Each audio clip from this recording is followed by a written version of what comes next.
guys, and welcome back to the House of Lineage. My name is Marie, and Chantal has asked me if I'll show you around my home this Christmas and some of my decorations.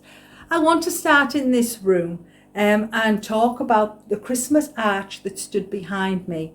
I decorate all the downstairs of my home. It's going to take a few videos to do this, and I wish Chantal had asked me before I put the arch up, but obviously Chantal didn't realise I was going to get a Christmas arch this Christmas. I've already started to decorate it, so you'll just have to bear with me. I also want to get out of the way the fact that I do not edit. I don't know how to edit really. I haven't got the time to learn how to edit. So you'll just have to bear with me on things, and I hope I really hope you get something out of this video and this Christmas arch, especially if you want to buy one, because there's a couple of things you really need to know about it. It's not as straightforward as it looks. I have a lot of trees. Every year I bring in some new trees. I tend to put up about 8 trees around this home. They're all different sizes, they're all different colours. I just love Christmas. I have my garlands, I have my fire garlands, my window garlands, my door garlands. And I'm starting in this room because, like I said, apart from the Christmas arch, I normally stand in here a 10-foot tree, and it stands in this corner here. This year I don't want to do it, and the reason why I don't want to do it is because I've just decorated. And it took me 6 weeks to freshly paint this room and put all the accessories in place and how I want them. Because it's took me that long, guys, because I have a full-time job, I have grandchildren, I have outdoor activities, and like I said, I've just finished it, and the thought of moving everything off the shelves, moving my sofas, moving my furniture, to put up a 10-foot tree, and it disheartens me, really disheartens me. And I love Christmas. I am known as Mrs. Christmas, and once you see the full extent of my home and what I do, you'll see that I am Mrs. Christmas. So I'm always looking for new ideas and new things. And this year I decided, why not? Let's see if I can do a Christmas arch along this back wall. I've wanted a Christmas arch for a long time.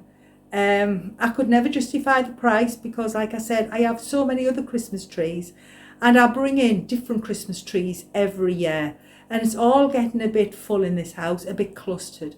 So I'm trying to download all these trees, guys, and all these ornaments. And I wanted a more traditional in this room to go with the nice feel. I wanted to keep it light and airy. But another reason, and you might find this strange, is because not only do I have to move all the books, one year I decided not to. And all Christmas bothered me. I could see all the stuff behind the tree, and my tree is quite dense. It's quietly a dense pack one with many tips to it.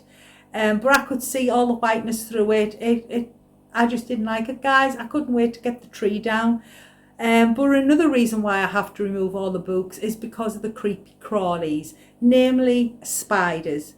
Guys, I am not joking. In the 6 to 8 weeks I have my trees up, the spiders run amok, and I mean run amok. They create their own little community. It has shops, shopping centres, they're malls in America, laundrettes. It's got the works going on. They have full families, and after Christmas, obviously, I had to hoover them all out, and I didn't like it. I felt so guilty. I mean, can you imagine all the work those spiders went to? And I know, guys, most of us don't like spiders. I think it's the big long hairy legs that do it for us. But guys, they're here for a reason. So I never kill spiders ever, unless it's accidental. Because I don't, guys. I don't kill anything that's been put on this planet to help us along. And spiders do tend to keep down all the rest of the creepy crawlies in the house. So to me, it's the lesser two evils. But it does dishearten me, and I do feel guilty that I have to move up the cobwebs. The rest of the time, I just get the hoover out, suck them all up, and I leave the spiders alone. Again, it upsets me, but it's just something that has to be done.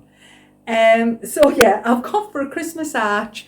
Hopefully the spiders won't run amok on this one. So the this Christmas arch runs a good length of this wall, either side of the wall. Like I said, I have an old Victorian home, so my walls are quite long, the rooms are quite roomy, they're around about 10.5 foot high. This arch is 8 foot. Now, I'm going to get you the box here, guys, just so I can show you it.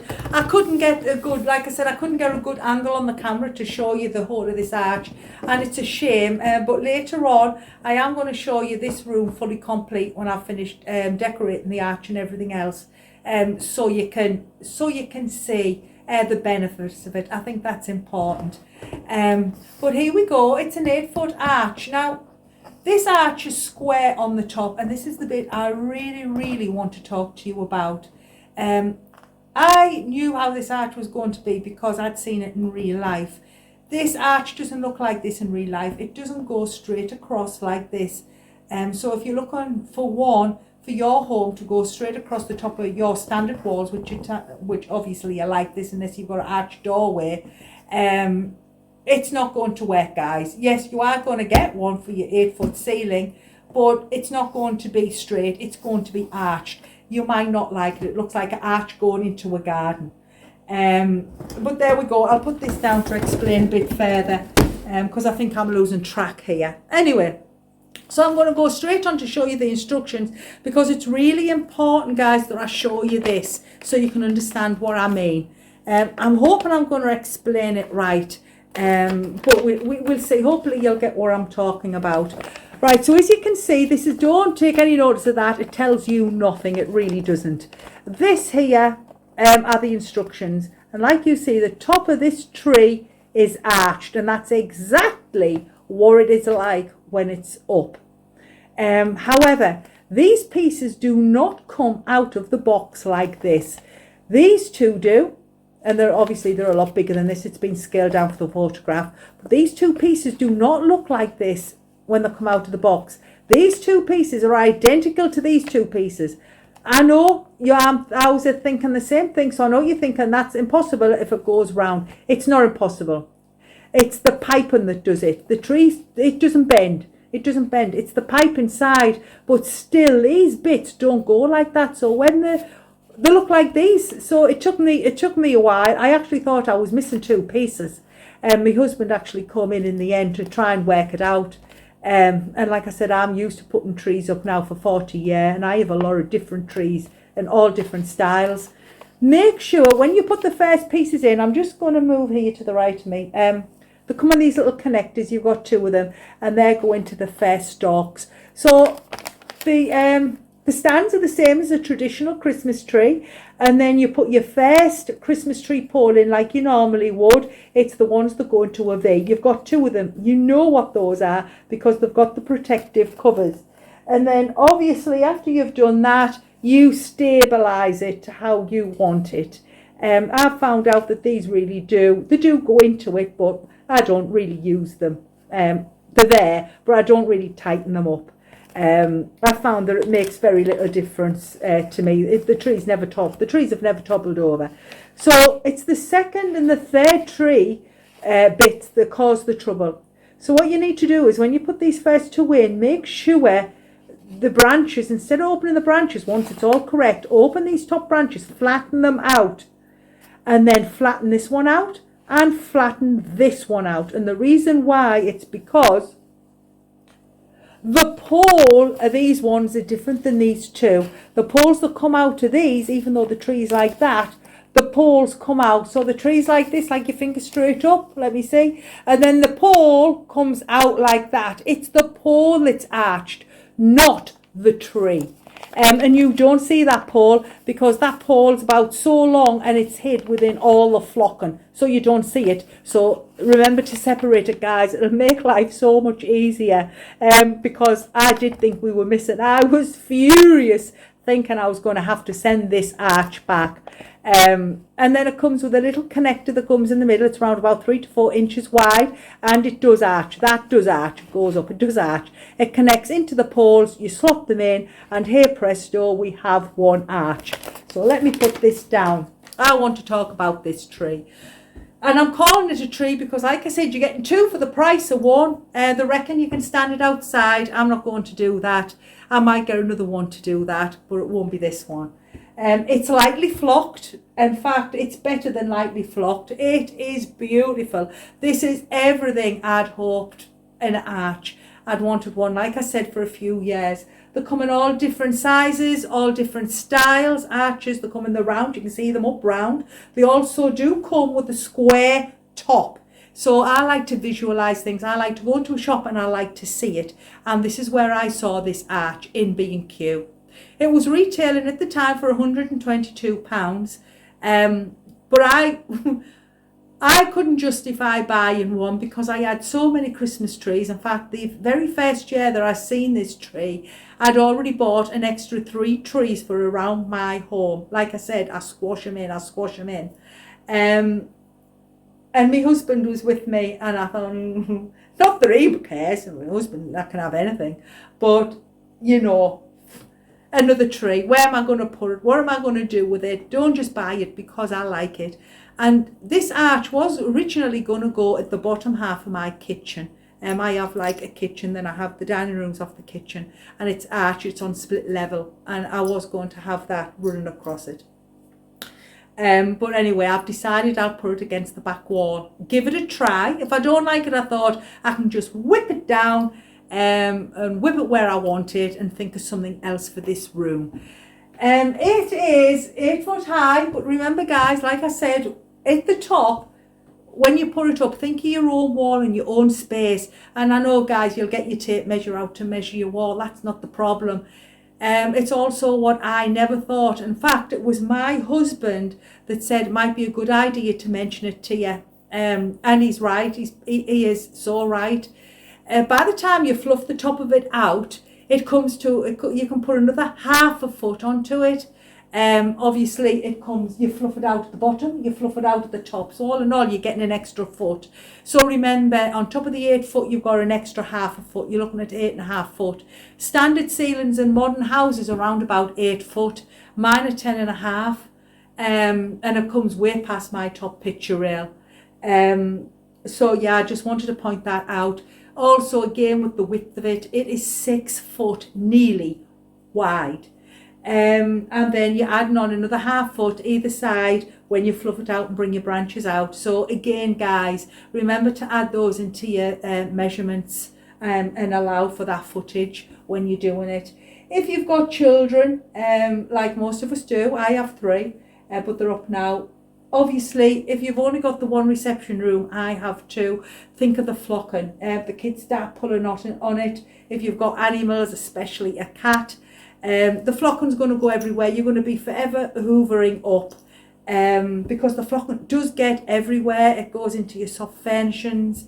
So this room, I've stuck to flocking this year. It's the first time I've ever had flocking. The whole room's going to be flocked.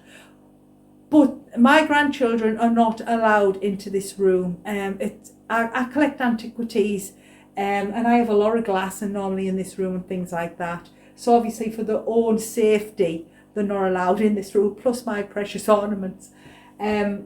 So yeah, so the chances of this flocking everywhere is not going to happen. And I have had, I'm looking behind me because I've got a beautiful one that I've just bought that I'll talk to you about in another video, on my mantelpiece, and that is really, really densely, heavily flocked, and the flocking was everywhere, as was my garland above the light. It's something else I will show you later on. So just bear that in mind as well about the flocking. They do look beautiful, but it can come at a cost of the hoover constantly being out. Now, if you might think in its space, it is, because like I said, I'm just starting to decorate this arch. I don't think I've got much else to tell you about the arch. I have on this arch micro lights.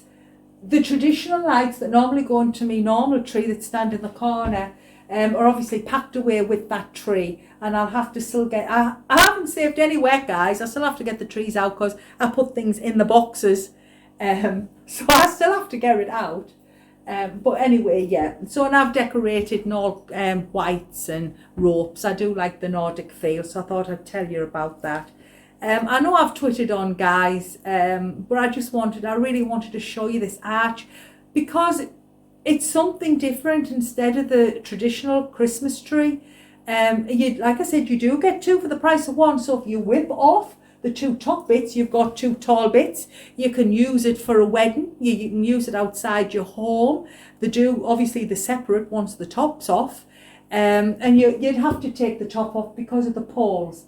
But even then you've got a good, I mean, I'm 5'5", so you've got a good 6 foot trees if you don't even want to put the top in, and they can go anywhere around your home. I'm loving this arch, really loving this arch. I'm going to hang a garland of me picture rail down in the middle, obviously because this bit's a bit bare for me. But I'll be honest with you guys, I'm really loving this arch. It's a beautiful arch. Oh, and if you haven't hit the subscribe button, please do so. Thumbs up, thumbs down. If you need to ask me any questions about this arch, please do so. I can't remember whether I've already told you, but I bought this arch in Argos.